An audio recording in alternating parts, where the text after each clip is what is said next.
Байху. Байху. Это у нас ху, как семья. Да. Один вот эта семья, вот это как Семья. Да, это уже ху. Ага. По-чеченски ху тоже семья. Тоже семья. Да, да. Я не знаю. Ага. Но у нас байху это семья, а это чеху, которые они еще сверху, да, старше вот это. Но они не обязательно 100 человек. Они вот такая. Если солдат... Тут написано, что их 1000. Они главенствуют 1000. Ну, не обязательно, вот это, да, сверху 100, они уже чеху. Вот. Ага.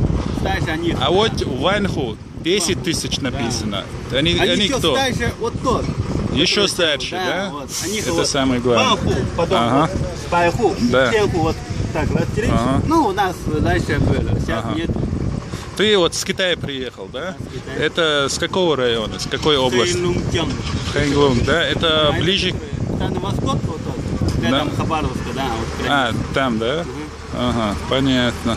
Ну, значит, полностью совпадает. Ху значит семья, бай значит 100 у вас, да? Вот. Да. От этого байху значит сотник или один из сотни, вот главный над войсками, да? У нас 100. И в современном китайском языке это есть, или Ну, если байху, это у нас, да.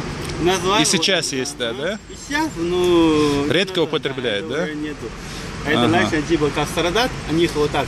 А как тебя вообще по-китайски зовут? Лин Сяофeng. Ага, понятно. Да, вот понятно, почему тебя Коля зовут. Хорошо, спасибо.